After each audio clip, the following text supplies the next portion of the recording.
Hi, everyone. I believe we are now starting our recording.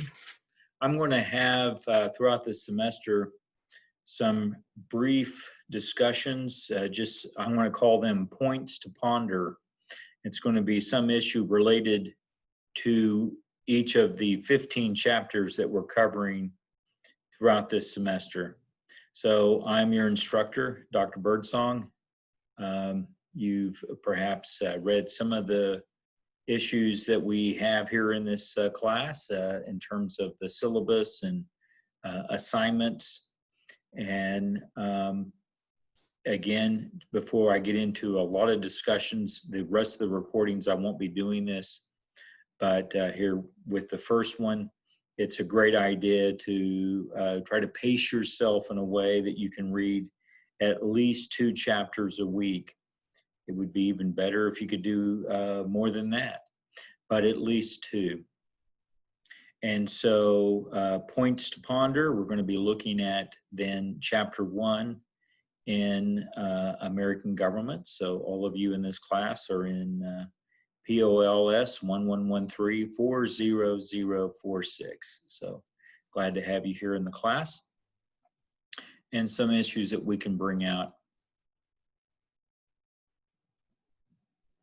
So some points to ponder we're going to be looking at here in chapter 1.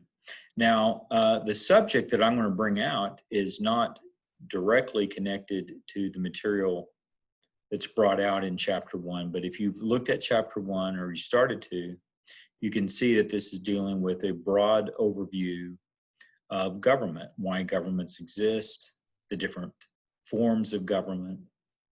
And one of the things that strikes me that's been brought out in recent times, and that's what I also want to do with points to ponder, is to connect it to our lives and what's happening in our society, or some of the key issues that are happening in the United States or in the world.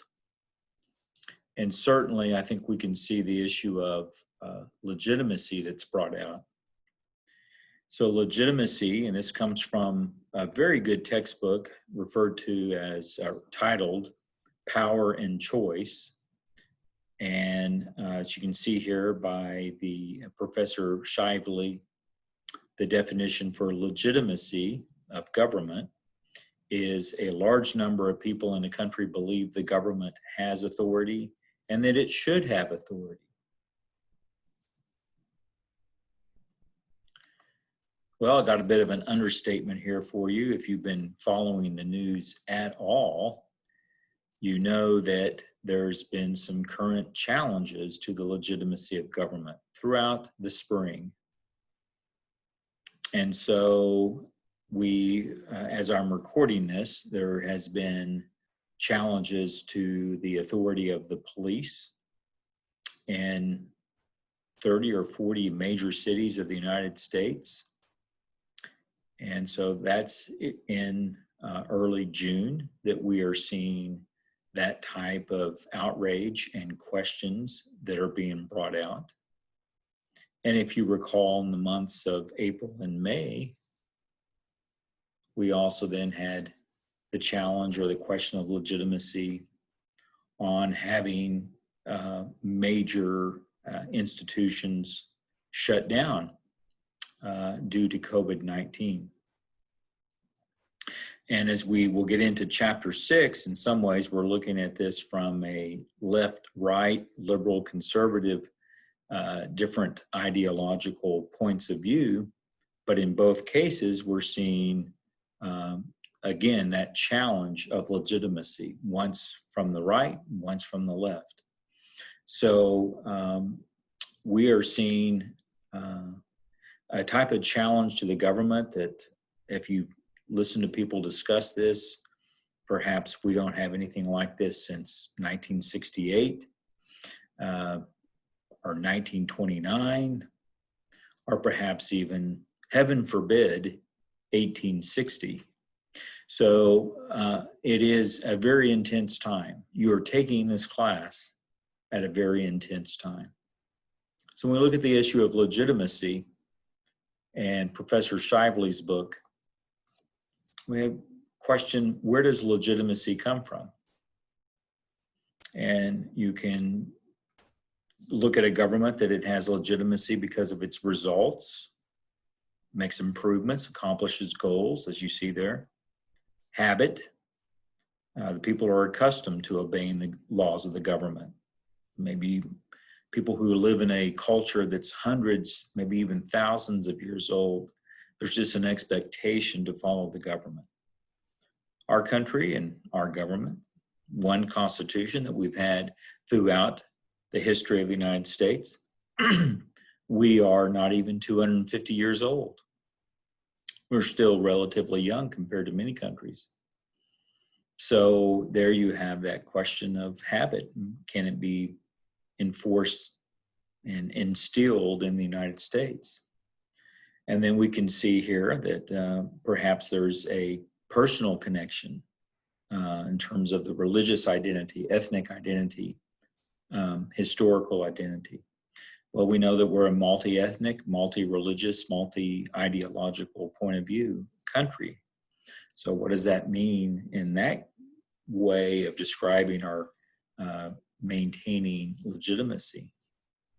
And then you have procedures. And this is, I think, a very important one. And I think one that has worked for the United States probably more than any other one. That's just my take on it. And that the procedures, the process of gaining power, for example, elections, they're followed correctly and they're deemed appropriate. Most people, even if they supported a different candidate, they view the outcome of the election as legitimate, and therefore they view the government as legitimate. And that's probably worked for the most part for the United States.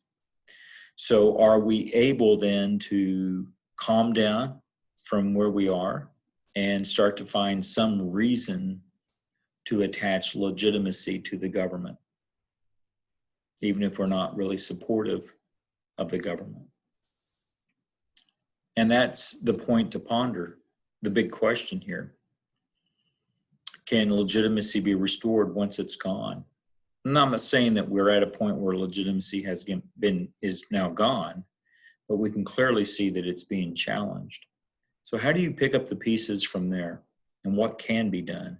And of those 4 explanations for legitimacy, why don't you ponder on your own which one you think would perhaps fit the most, would make the most sense as an explanation of how government can be viewed as legitimate, at least the government in the United States. If you're not able to find a conclusion, it's somewhat reassuring to know that a question like that's been pondered now for at least 2,500 years, where individuals collectively are a type of living creature that is political, according to the philosopher from Macedonia, right north of Greece, Aristotle. That's what human beings are. We're political animals. And so we wonder about these questions. And is it in our best interest to be part of this country and therefore support the legitimacy of this government, even if some of us, maybe many of us, are not necessarily supportive of what the government's doing at any given time? Big question to ponder. And that's our point to ponder for Chapter 1 in American Government.